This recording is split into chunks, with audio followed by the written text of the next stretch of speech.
I'm not going to profess that this panel or workshop is going to be the silver bullet, but it will help to give everyone a better understanding of how to decipher and develop the projects so that they have a better chance of actually converting to a sale.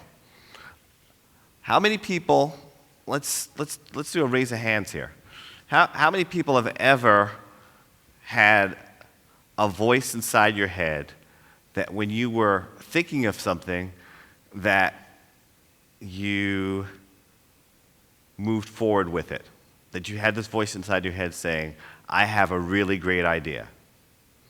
And then, how many people, when you had that voice inside your head, that you actually listened to that small voice going, this idea is so outrageous, it's going to be impossible for me to sell this?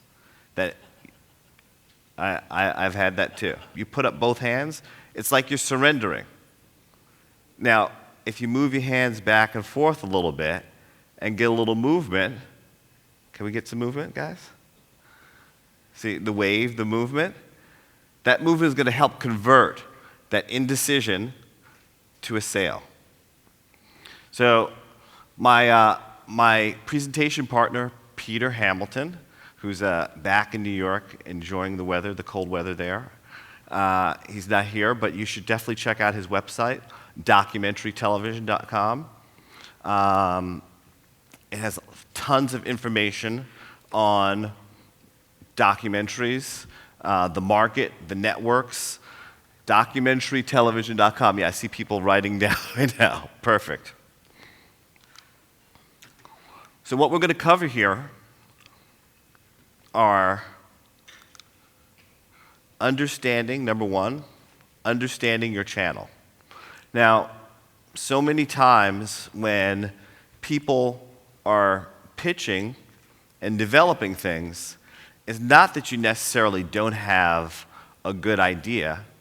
It may be the production company or the network that you're taking that idea to that is not the right fit. So one of the major pieces of advice that I give for all producers is do your research on the outlets that you're talking to and presenting to. And that's going to help to definitely increase your odds of being able to convert those ideas into actual sales. Now, understanding the competitive cycle. You have commission programs, goals, and viewers. All networks, the business model of networks are what? Ratings. Hitting the demos and staying on brand for that network. And also in there, the network revenues are advertising, subscription, ancillary, public funding, online. All of these work together in this competitive cycle in helping network executives decipher and get behind and back your idea for commissioning that program. So like I said, number one, know who you're talking to. Here's some numbers, and we could make these slides. I'm not sure if Dave's here. For some of my panels, we make these slides available where I send out the deck. So I'm more than happy to, and I'll give out my email address of forwarding you this information. Now, some of the networks in the States, Discovery Nets spends over $700 million a year in commissioning programs. A&E Networks, over $750 million a year. And in A&E, you have Lifetime, Bio, History Channel. Nat Geo spends $90 million a year. Scripps Network, which is travel, food, HGTV, over $150 million a year. PBS, $90 million. Smithsonian, $20 million. The MTV networks, which would be VH1, MTV2, Comedy Central, they spent $300 million. True TV, $80 million. HBO Docs, $40 million, and the Weather Channel, $15 million. So there's evidence here that you could see that there's money out there for your projects. That if you target these networks or put together a project that is viable for these networks, that there is money. I think the question that we're all here today is, how do we get this money? The growth in entertainment-driven factual programs. Popular formats. Now, some of the more popular formats are lifestyle and cooking shows. Yesterday, or no, it was 2 days ago, I did an introduction for one of the panels, and it was with Christian Murphy, who is my old colleague from A&E, and he talked a little bit about Pawn Stars. Pawn Stars would be a great example of character-driven series. Character-driven series being Pawn Stars, American Restoration, Ice Road Truckers, Deadliest Catch. Those are definitely character-driven series, as well as series that still in many ways live within being documentary-style programming.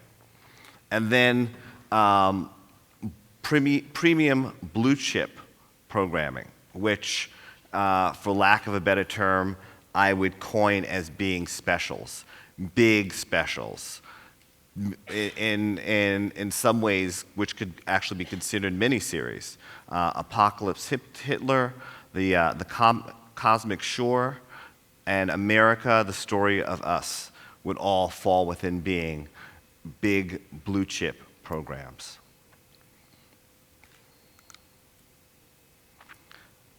Now, you could see from 1984 to now, 2012, and in a couple weeks I'm going to change it to 2013, that the scale of increased programming in all of these genres of popular formats, character-driven, and blue chip are on the rise.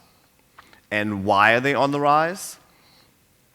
The easiest way of summarizing that would be technology and the increase of outlets that could actually and are willing to broadcast those and looking for the content to fill those spaces.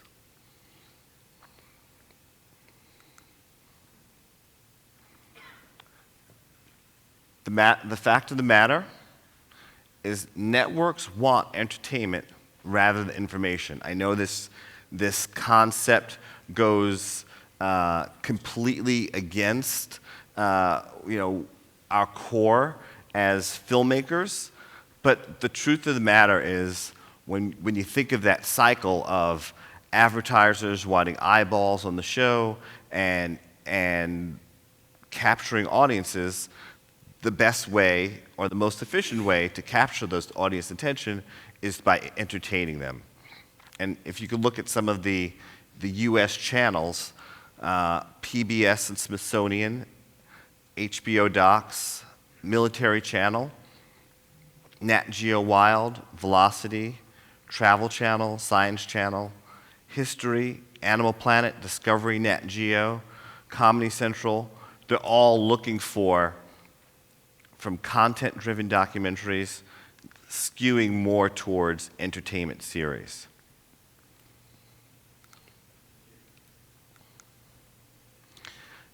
Now, one of the most efficient ways which I've felt and continue to use to help decipher and determine how to make sure that programming that not only that I'm developing, but that I'm pitching is going to be viable is I've used these 4 filters.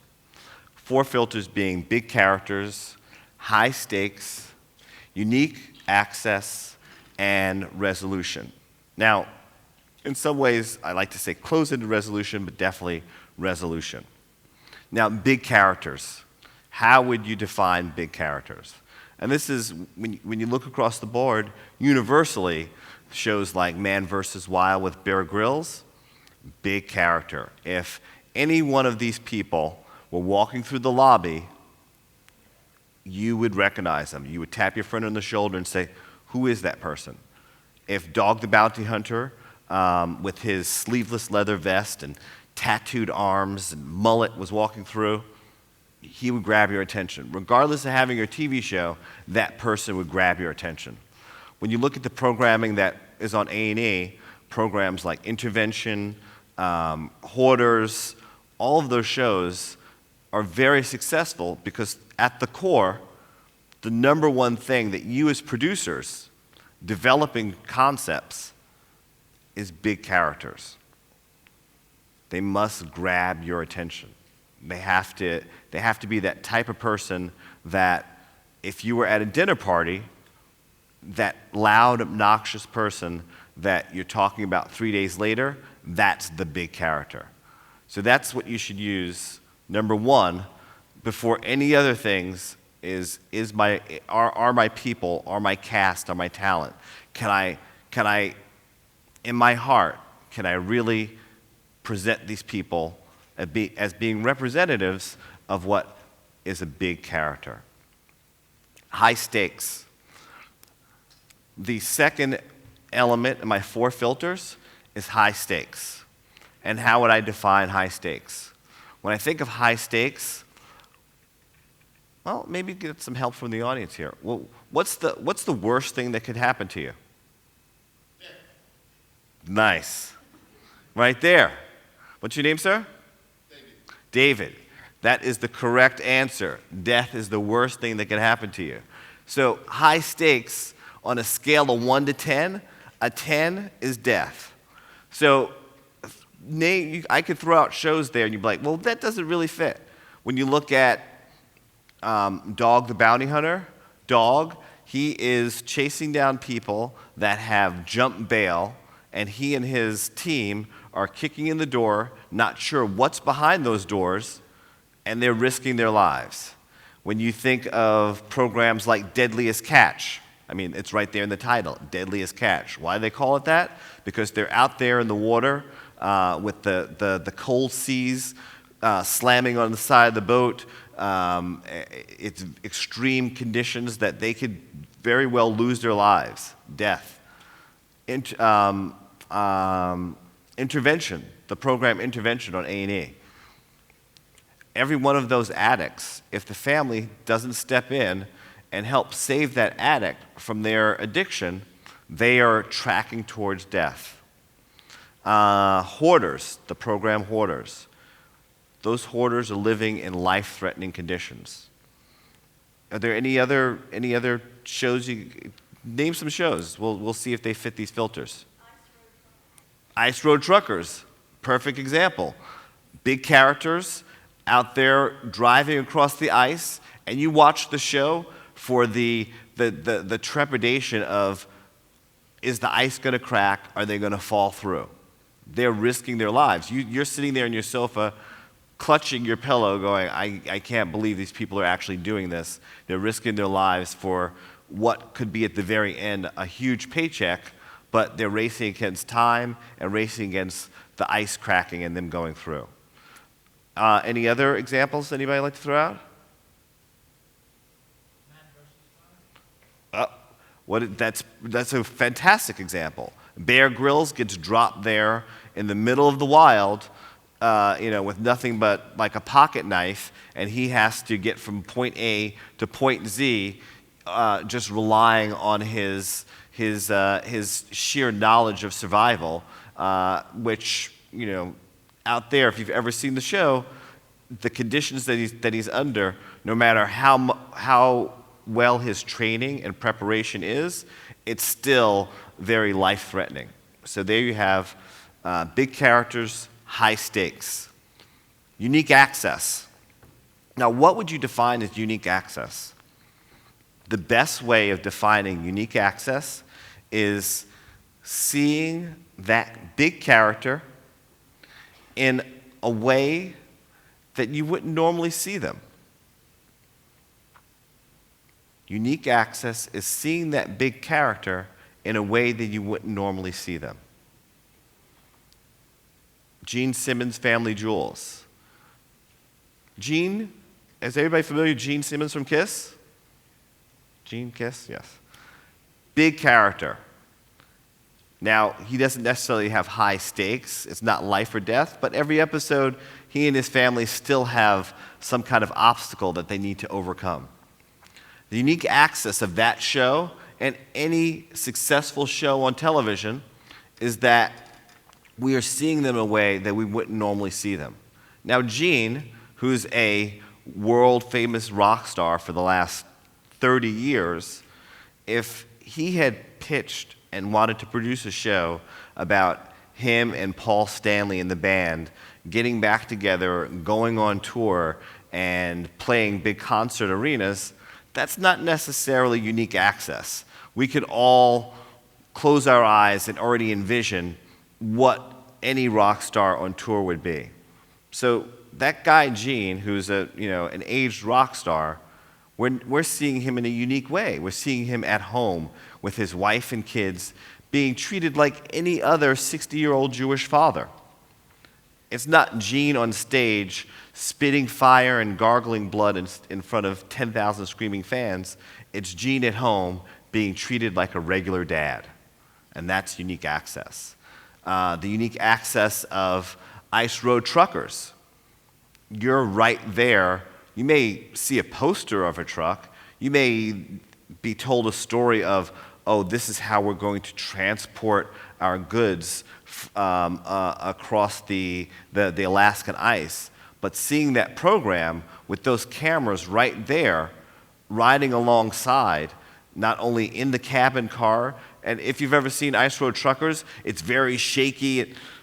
Seeing the camera right there inside that camera, inside the truck cab, and the way that they put the cameras outside and driving on the ice, that's seeing that world in a unique way. Deadliest Catch, you're seeing that world in a very unique way. You're not seeing the boat on the dock. You're seeing the boat out there in the dead of night, where you can't see 5 feet in front of your hand, and people screaming at each other and huge waves engulfing them. You're seeing that in a unique way. Intervention. You're seeing that addict and the family dealing with that addict's addiction in a unique way.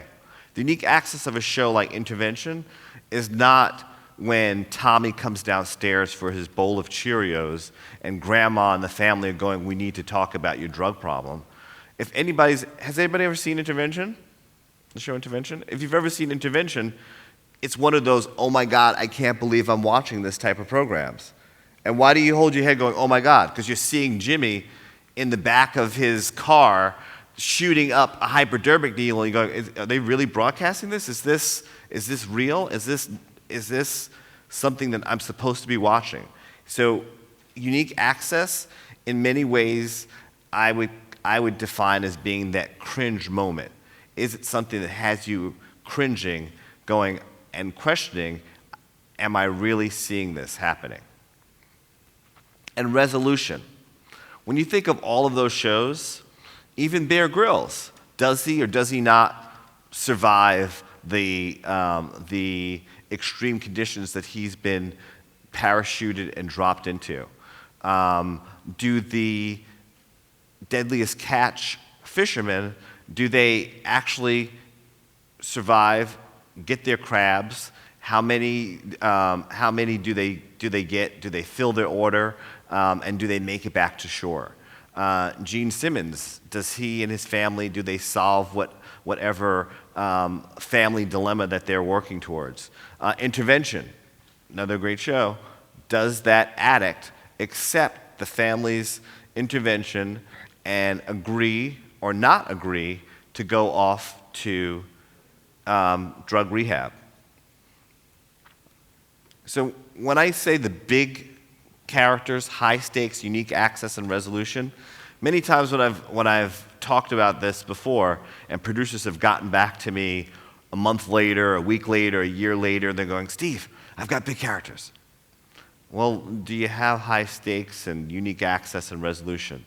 The most important thing of this working, of the 4 filters working and working strong to be able to sell your show, it's like pulling an arm on the slot machine. If you have 3 cherries, that's not a jackpot. I mean, if you have 2 cherries, that's not a jackpot. You must have 3 working in a row. So it's all these elements working in tandem that when you're developing, when you're researching, when you're looking for topics and subject matter, and documentaries are usually labors of love. So compared to reality TV could and should, for producers, also be labors of love, but you are trying to, you understand that there's commercial elements in developing and pitching these shows. But with documentaries, with them being labors of love and projects that you're going to be living with for potentially many years, please make sure that you are objective and truthful with yourself, that they do fit these 4 filters.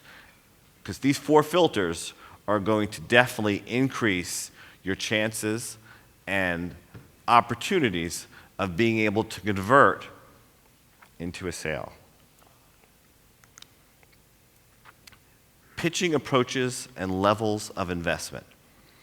Oh, what does that mean, levels of investment?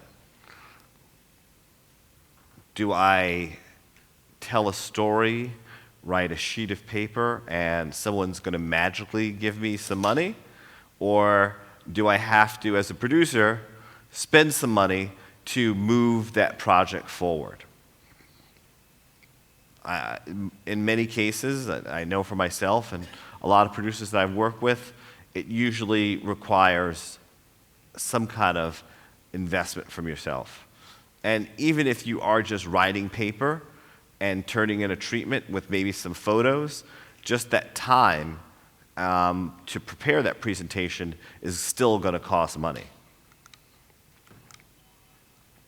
Concept. So what's the difference between a concept pitch and an elevator pitch? So a concept pitch could be, I want to do a show about NASCAR, or race car drivers. Okay, there's something there. There's a world, there's a space. I want to do a show about a family that has created duck calls, or they're duck hunters. That's another concept or pitch. I want to do a show about people that fish for crabs in Alaska.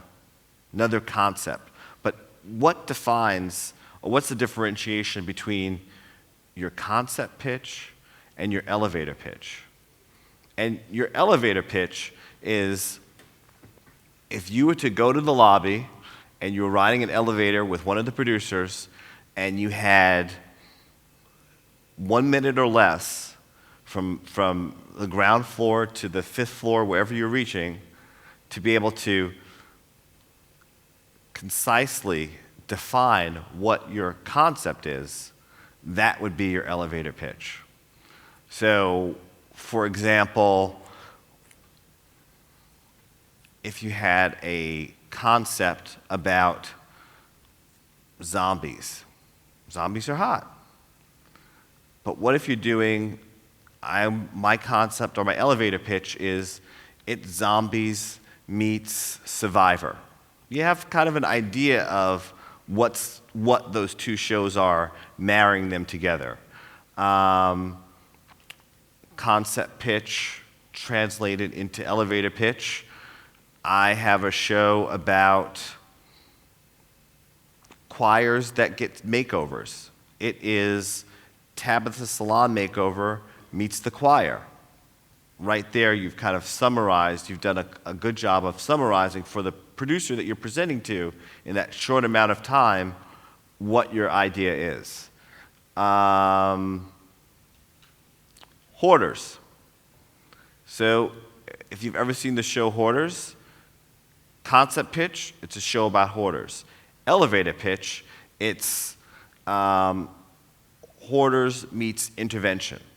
Now, I as a producer have a great I have a great understanding or better understanding of what this show could and should be and what it will look like.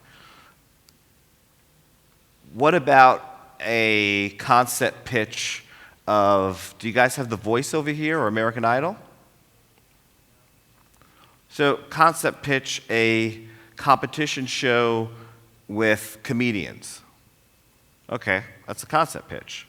But for an executive that you're talking to, if you said, I have a show idea that is comedians meets The Voice, bam, I know exactly what you're talking about.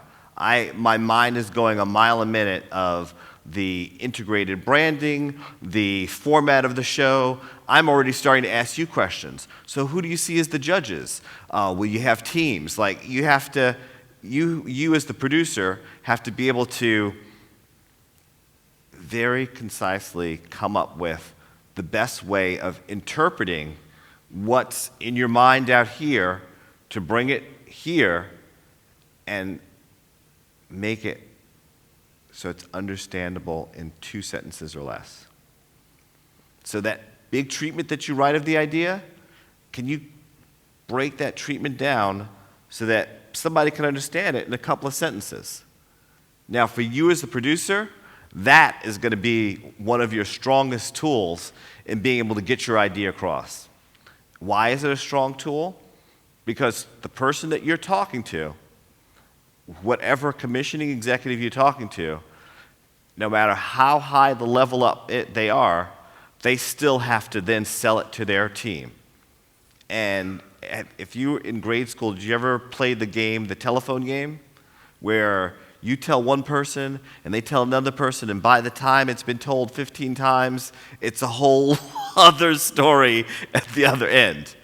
So your elevator pitch is going to be one of your strongest tools and weapons in being able to translate what your thoughts are in a way, a format, and a structure that the person you're talking to can easily, very easily, translate that and share that information with their team. Concept, elevator pitch, character tape. Now, what's the difference between a character tape and a sizzle tape? See, numbers started appearing on the screen and people got up and walked out. 10, 15,000, 20 grand? I don't know about that. So character tape. Character tapes could be, I put down 15,000. That's for a really good character tape. But you could shoot a character tape on your iPhone. You could shoot a character tape via Skype interviews with talent. But your character tape, especially if it's a character-driven program, is going to be very essential in you being able to push that idea forward. And why do I say it's essential? Think of the show Dog the Bounty Hunter. Now, before Dog got greenlit, there were producers, I don't want to say a lot of producers, but there were a few producers that actually pitched shows about bounty hunters. Now, if you've been producing for a while, we all know that good ideas, that if you have a really good idea, that the chances of somebody else having a pretty good idea close to yours is very likely. So that character tape is going to be able to help make your elevator pitch that much stronger. For example, a show about bounty hunters. Okay, that's a great concept. My elevator pitch. What would the elevator pitch be for Dog? Well, as I tighten that up, let me produce a character tape. So if I have a character tape of a guy who lives in Hawaii and his family, it's a family business, and they're all bounty hunters, that makes my character tape not only stronger, but stand out from any other tapes that are being presented. Because once you see that person on tape, for the executive, they're going to have a better idea of, is this person, not only do they have the format of the show, but is this character that they're presenting strong enough to carry what would be a series? Sizzle tape.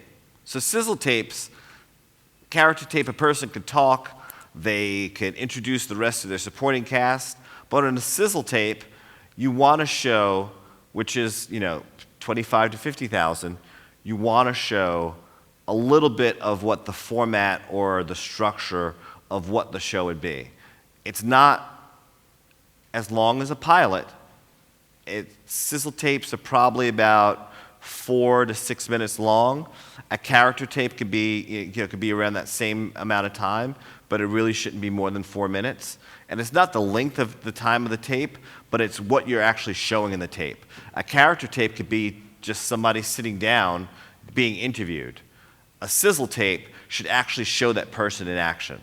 So say you were doing a show, it's some kind of cooking show, and you had that person who was your chef or some of your head chefs just sitting down being interviewed.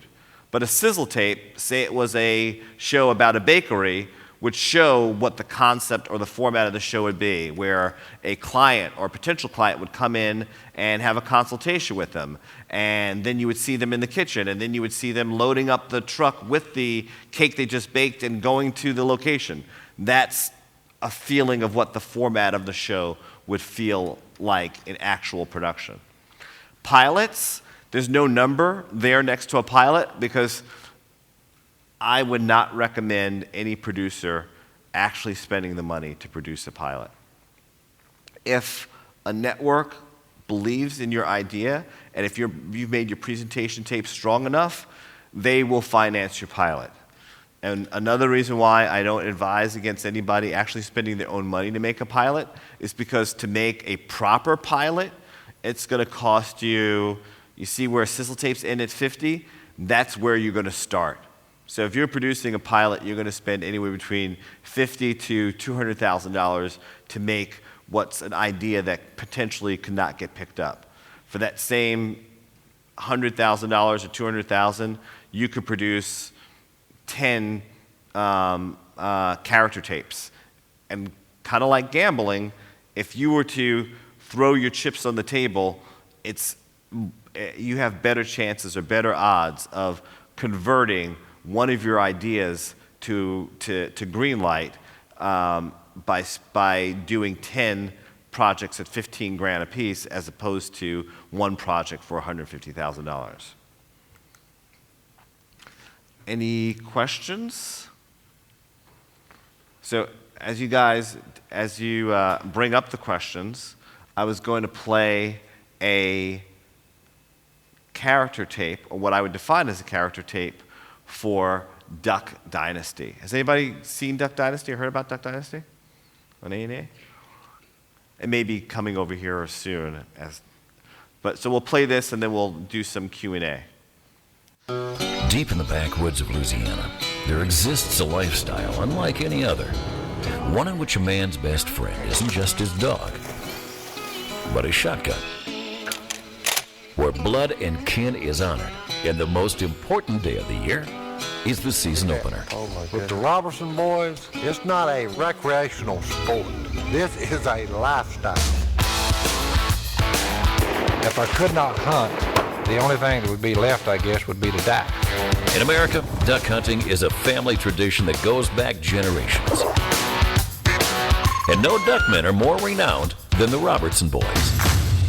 Led by the godfather of the outdoors. I'm Phil Robertson, probably better known as the Duck Commander. No one knows ducks like Phil. It's a tie! He's crafted a multi-million-dollar sporting empire out of wood and reed. Ducks don't do that, but I just thought I'd show y'all I could do that.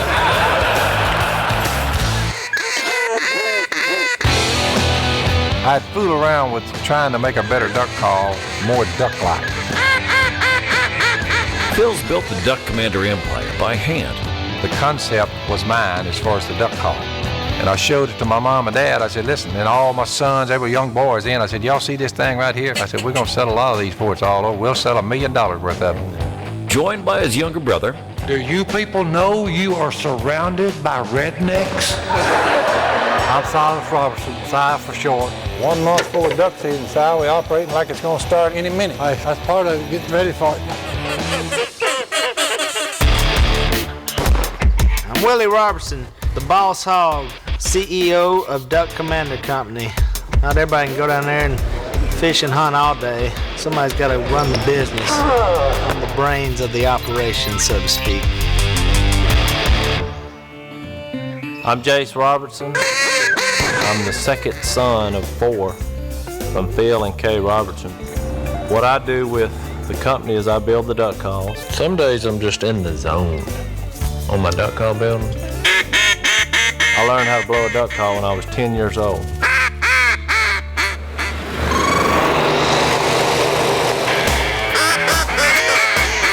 I turned the duck call business over to Willie Boy and Jace. What we had was a failure to communicate. All I need to do is just make sure that I don't hit anything and that I've got clearance. You just watch the back, sucker. Whoa! You took out my mailbox. You moron, you can't drive this. Oh, that thing will buff right out. I'm suing. I look after them like a mother hen. My name. I see some people smiling. It's very entertaining, right? So back to, we're going to answer some questions, but does anybody see how those people are big characters? If those guys were in the elevator with you or in the lobby, would you be tapping your friend and talking about them? Will you remember seeing that tape a week from now, 2 weeks from now? So you guys as producers, that's back to the filters of big characters, high stakes, unique access, and close-ended resolution. You see how this family, which is the show on A&E right now, is doing huge, massive numbers, how they fit those filters, those elements of the filters. So want to bring up the Q&A? And I have another panel right after, another workshop after this, so it's fine, it's cool. We could just keep running right in and I'll just flow into the next thing. Q&A? I teach at the local university, broadcast journalism and feature documentary making. I get this question quite a lot from friends in the industry as well. There are many ways to raise funding for one's projects, to investors, to grant, commissioning, panels, public service, broadcasters, and so on and so forth. But what is the best way to safeguard one's concept? I mean, you spend a lot of time, researching and putting in that pitch and that treatment. And it goes out, you present it in front of an audience, sometimes quite a large audience. So what is really the best way to sort of safeguard this idea? It's not to stop them from just taking this idea and ripping it off and applying it in another country or another pitch session, for example. It's back to what we talked about a little earlier. If you were pitching a show about a family that made duck calls, that's a pretty generic concept. But if you spent a few $100 to shoot some tape on these long-beard people that live in the swamp, your lawyer or your agent will tell you have to register it, and I still advise for that. But at the same time, if you were to spend a few $100 filming tape on that actual family, that is one of those steps towards safeguarding, because there's very few of these people or this exact type person that exist.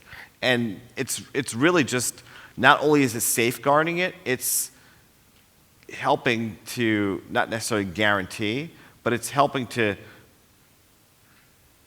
stake your territory. If you're going to move forward with that project, you're going to have to go out and find that person anyway. So you've already got the ball rolling on what that concept is and securing who the talent is that's going to fill that spot. There wasn't much high stakes in that. Would you agree or not? For the ducks, it is. There are a few duck dinners there, yes.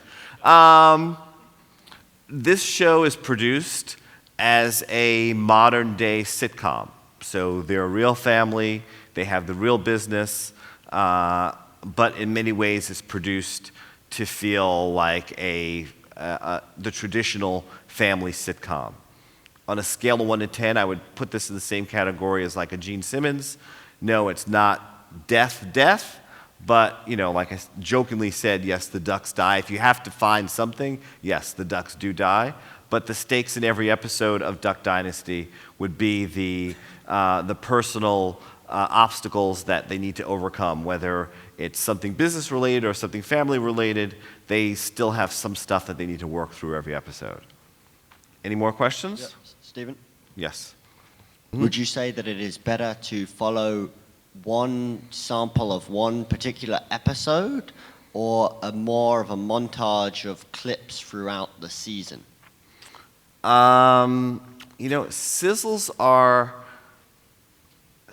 challenging because not that you necessarily sizzles are a little bit of character tape as well as showing the format. So it wouldn't be episode 5. You want to, for the person you're presenting it to, you want to give a platform of the 3 to 5 people that we're going to see in the show. Let's hear some sound bites and takeaways from those people.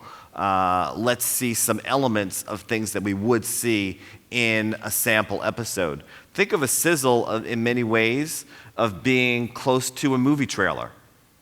The razzle-dazzle elements that the movie theater plays before the actual movie comes on that are going to entice you to want to go spend more money and buy more popcorn to see that movie when it comes out. Any other questions? Do you apply the Caesar to reality?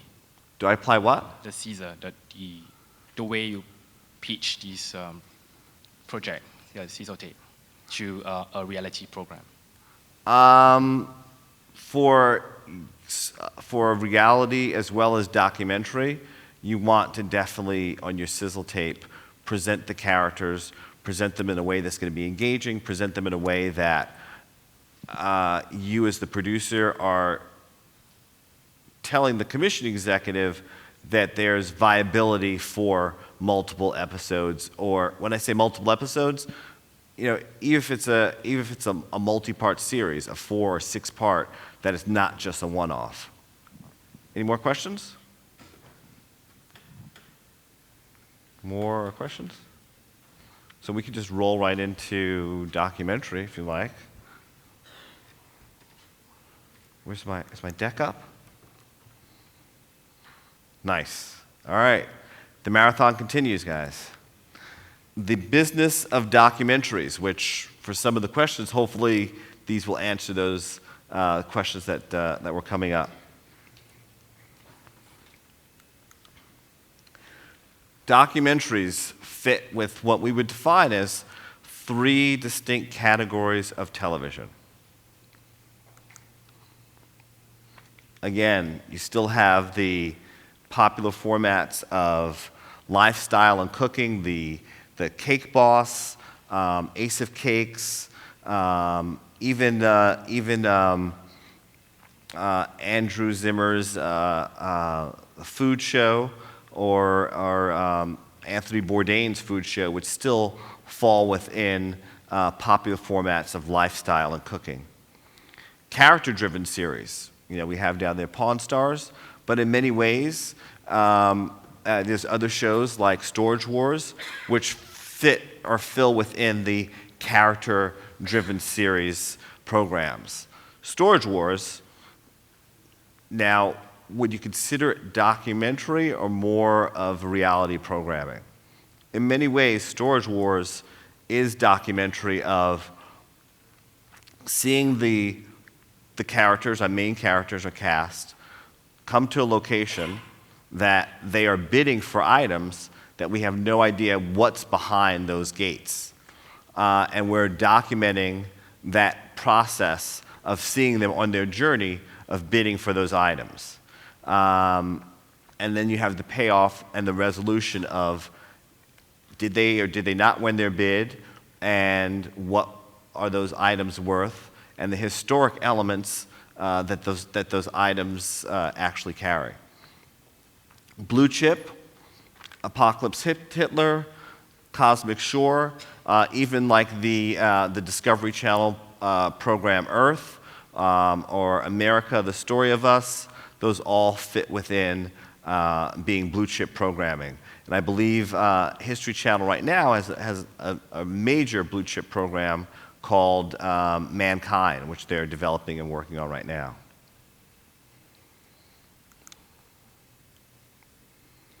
Popular formats. Now, repeatable series, character-driven series, popular formats.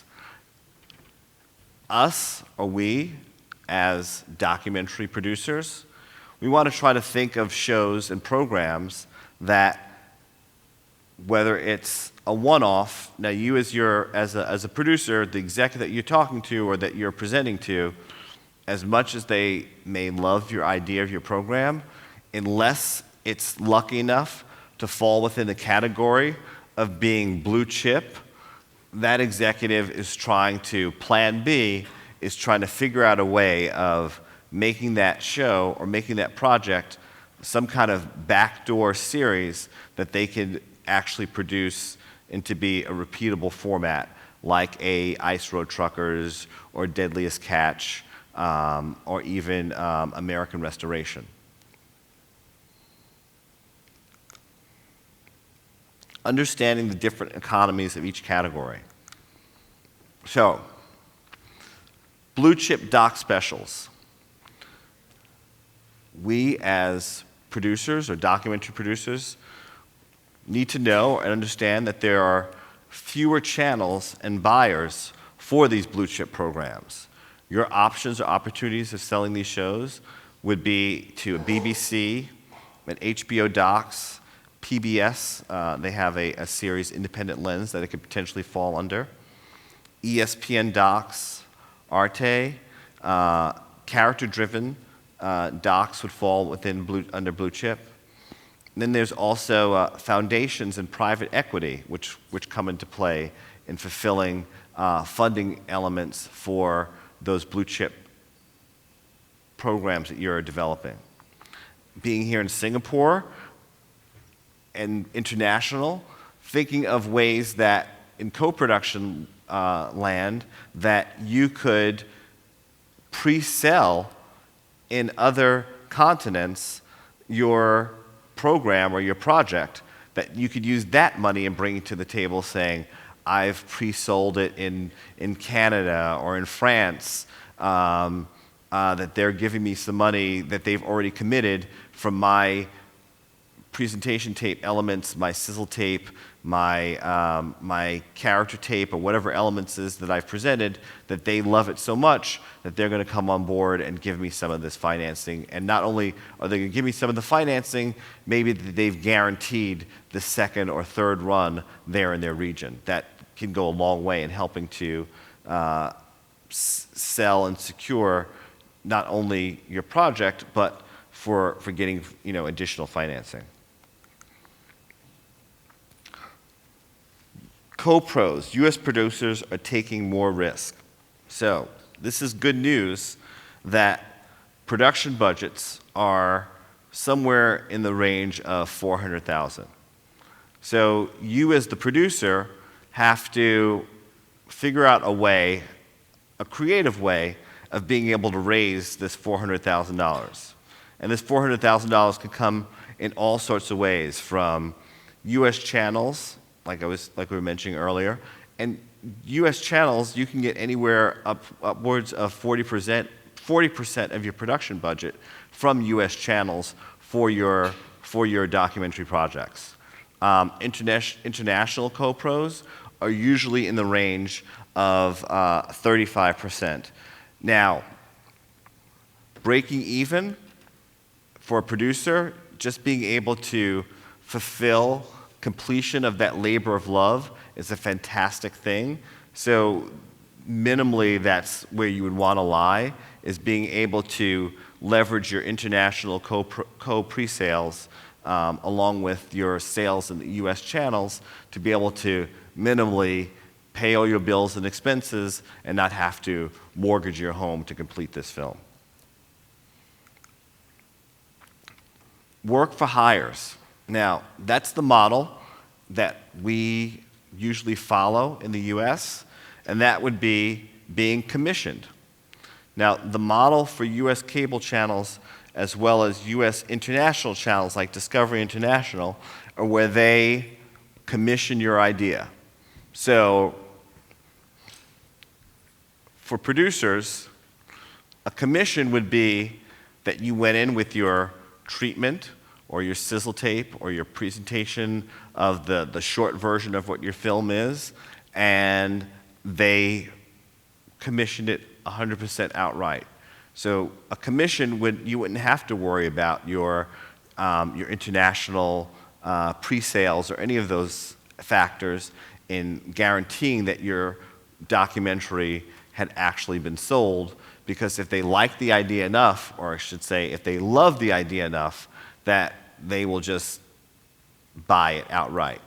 Now, the good part of them buying it outright, say for the $400,000 or $500,000, your problems are alleviated as far as raising any more money.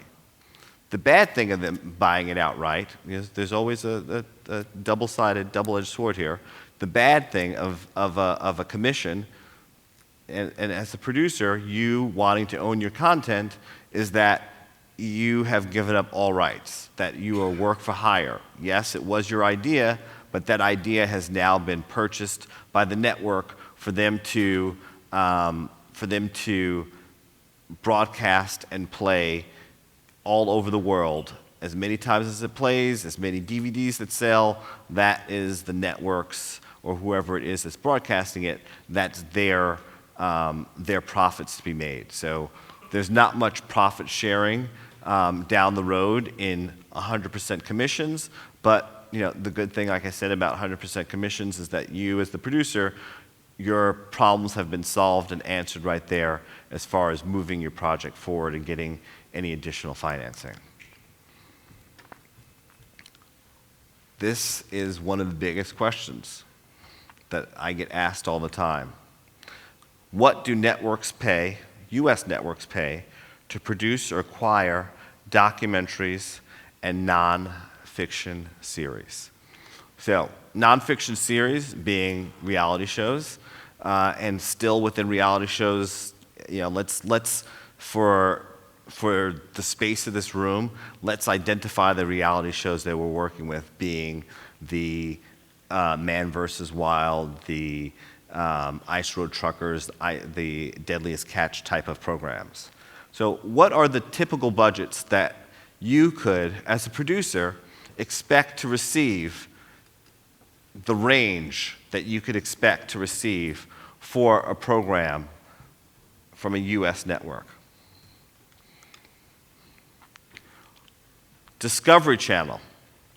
From Discovery Channel, acquisition of completed documentary or TV special US rights. Now, this isn't commission, this is acquisition, okay? So the difference we already said before between a commission is that the network has agreed that they like your idea and they've bought it outright 100%. And acquisition is whether it's the pre-sale or the completed work of what that network will pay for that completed work. So for Discovery Channel, it's roughly $15,000 that they would pay for an acquisition to broadcast. And those broadcast rights are usually, they're very, I don't want to say they're limited, but they have a span of time and aren't 100% broadcasted for unlimited, but they'll tell you they'll play it within 2 years, they'll play it 20 times, and for that, we'll give you $15,000. For Link TV, it's $10,000. For 3net, it is $40,000. For OWN, an acquisition on OWN, Oprah Winfrey Network, is $50,000. Now it starts to get a little bit higher in what we would consider the blue chip of the documentary broadcast networks. HBO being roughly $80,000, Smithsonian $100,000, and PBS $100,000. So you as a producer, I know as we went up the ladder there, people totally forgot about that little $15,000 they can get from Discovery Channel and are focused on how do I get that $100,000 from Smithsonian or PBS. The good news of getting the acquisition from a PBS or Smithsonian of $100,000 is that yes, while it will potentially alleviate some of that financing, but still at the same time, you as the producer have to figure out ways of raising that other capital if your budget is, average budgets we already defined being somewhere around $400,000. How am I going to get that under $300,000? Here's other programming budgets for the documentary networks. A sports doc on ESPN could go anywhere around $500,000. Doc standards for HBO. Now this is an actual commission that could potentially happen. For an ESPN would be $500,000, HBO $500,000. Another section for doc special, depending upon who the producers are and what credentials they bring to the table or how high profile it is, could go upwards of $800,000. A co-pro from Smithsonian, $800,000. America, The Story of Us, if anybody's ever seen that show, that was a $1.3 million budget. So that's definitely up there in the stratosphere of what blue chip would or could be considered for getting one of your documentaries commissioned by a network. Any questions? I've got some other stuff to go over, but if any questions? You mentioned if you get somebody to buy out the concept, you've given up kind of the upside. Why would you do that if there's no future in the project for you? And how much control when you say you've given it up, does that include the next step in terms of producing it? You have to deliver something? Oh no, you would still stay on. You would do the work.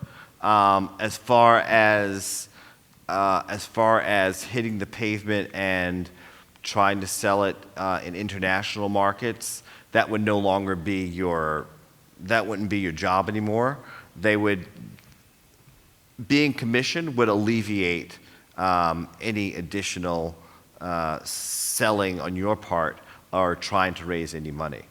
Like if ESPN Doc, for example, you had a story about of an athlete or whatever the topic it is in the sports in the sports category that you were pitching to produce, and you went in there with your sizzle tape.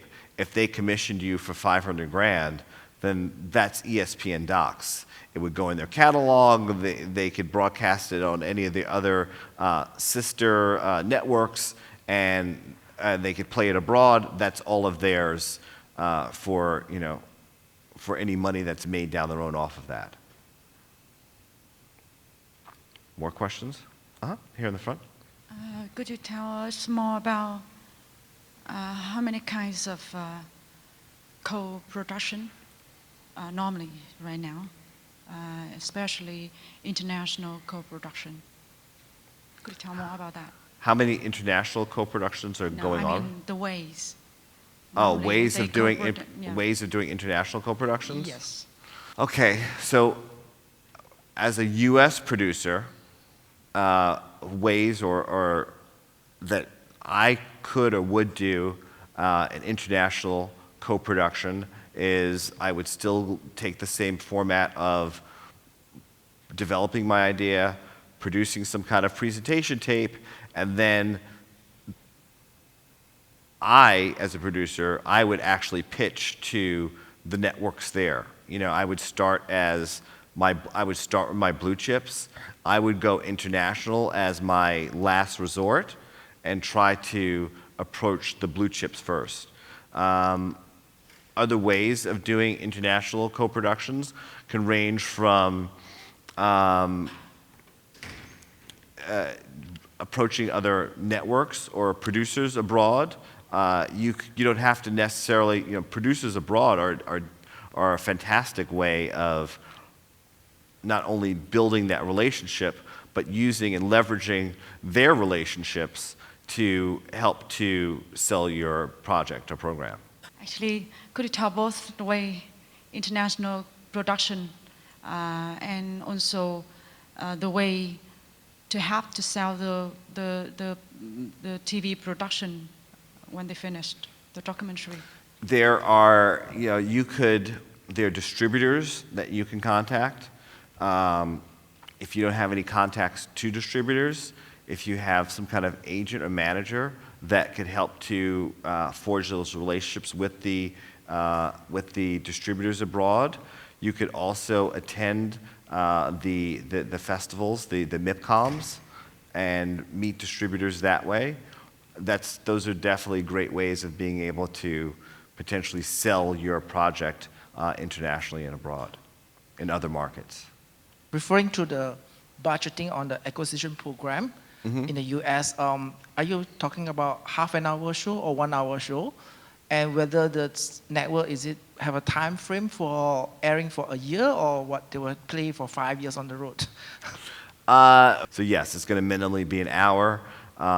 More than likely, it's going to be some kind of program that could be a backdoor series or a multi-part. That's what they usually look for in the U.S. markets. And then you were saying the time frame of what that commission is. The window of that time frame is as low as 18 months, but usually between 3 to 5 years. More questions? We have good questions going. Let's continue.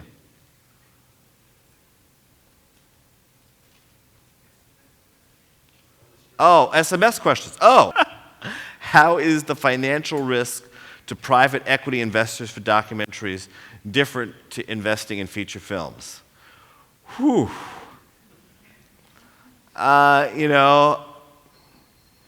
Anybody that you're getting to invest, you as a producer, don't sell them a pipe dream. You need to be open and honest with them in what they're getting into, and be truthful. As much as you appreciate the money that they are going to give you or potentially give you, you have to let them know that there's a chance that not that there's a chance, that it's very likely they will never see their money again. That you're going to do your best, that you're thankful that they believe in you, and you're going to work your butt off, but it's very likely that this is not going to make any money for you. Now, there's a chance it will, and for some reason, if it does, that they could potentially minimally get their full investment back or part of the investment back, but that they should be on board. And this is the question: how is a financial risk to private equity investors for documentaries differ? It doesn't differ. That word differ, anybody who's investing in a documentary or indie film is not investing in it for the opportunity of making profits. They're investing in you. They're investing in you as the producer. They're investing in you, in your vision, and your dream, and potentially the cause of what that concept is. But they're not investing in it to make profits. So my advice to you as a producer, pitching and trying to raise money is, and they're going to appreciate you even more for that you're not pitching it to them as a business opportunity of financial success, but you're pitching it to them as an opportunity to be involved in something great. William? Right, Stephen. Could you tell us if for a US producer, is international co-production a very common occurrence? And under what circumstances would it make sense for a US producer to engage in international co-production with producers from other countries? Is it common? U.S. producers, if I don't want to say it's the last resort, but and a lot of times, depending upon how long a U.S. producer has actually, how much experience they have, because it's probably not going to be until your third or fifth project as a producer anywhere in the world that you have been able to tap into those resources. So the first, for a U.S. producer, the first avenue that they usually approach is, how could I hit these networks? How could I hit those, being right there in the U.S. and knowing that HBO or Discovery Channel, one of these places, could potentially give you, as little as $100,000 and upwards of 500. That's going to more than likely be the first route that they take. Would they then approach a international co-pro? It would be the executive producer who would have relationships with some foreign entities that could help to suggest and make recommendations for those introductions. And also, if that U.S. producer does travel to events like MIPCOM, where they meet other producers that have already established pipelines for distribution. Producers abroad, I envy in many ways, because the way the system is built abroad as opposed to the U.S., it actually encourages you to be more effective in putting the pieces of the business elements of your puzzle together for being a producer and finding those pipelines of distribution. Where in the U.S., I don't want to say that we're spoiled, but that it's secondary or even the third route that we usually consider.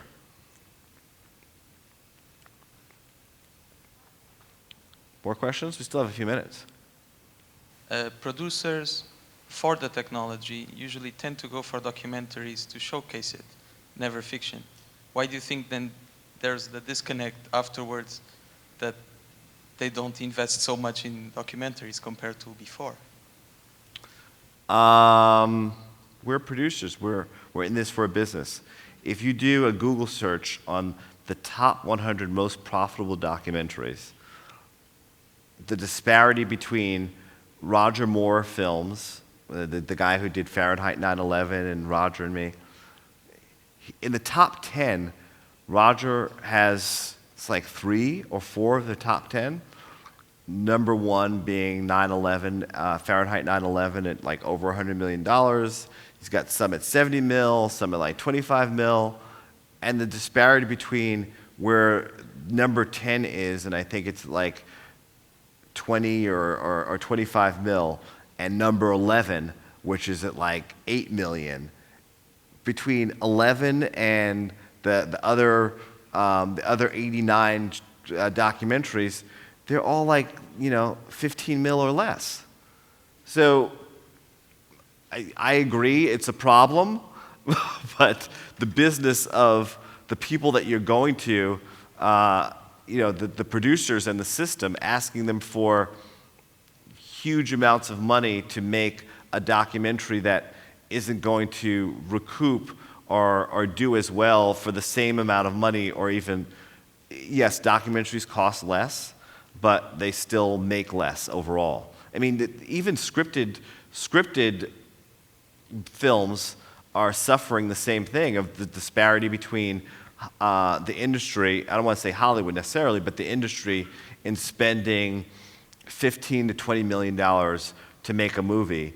They would rather spend $200 million to make The Avengers or Iron Man, as opposed to 10 films at $20 million. So, scripted producers, I don't want to say they have it as hard as documentary producers. Documentary producers have it the hardest.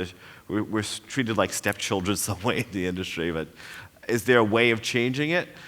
I don't know. Maybe here we could continue to brainstorm. Collectively, there's so much creativity here in the room that pairing together, potentially there is some kind of answer. Is the answer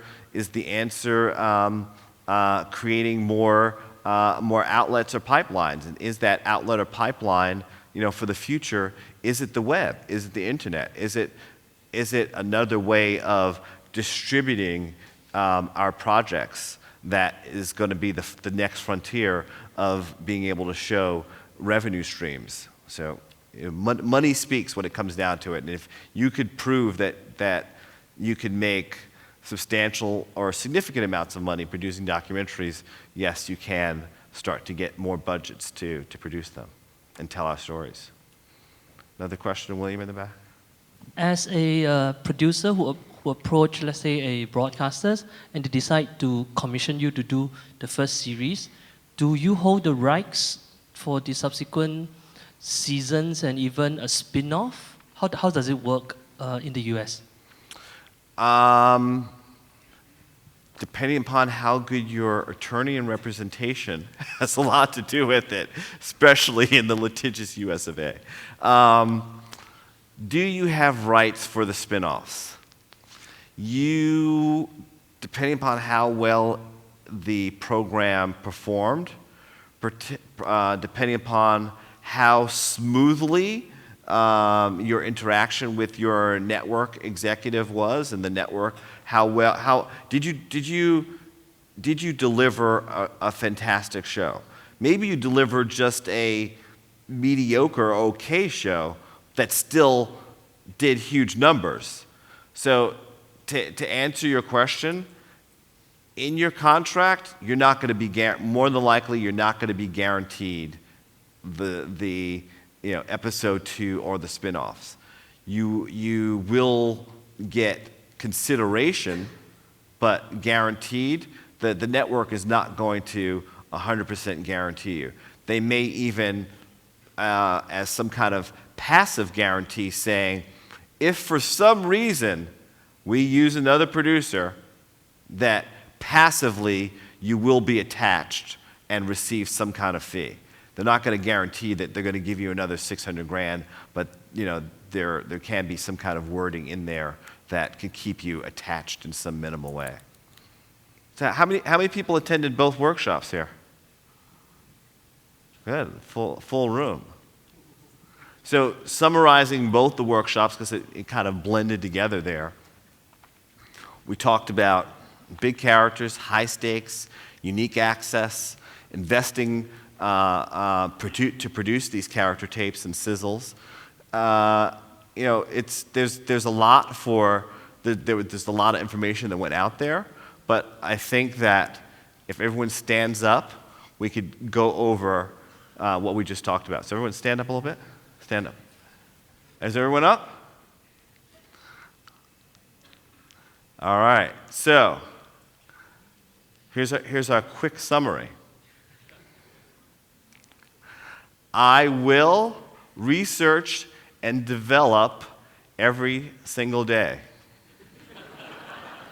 I can't hear anybody. I will research and develop every single day.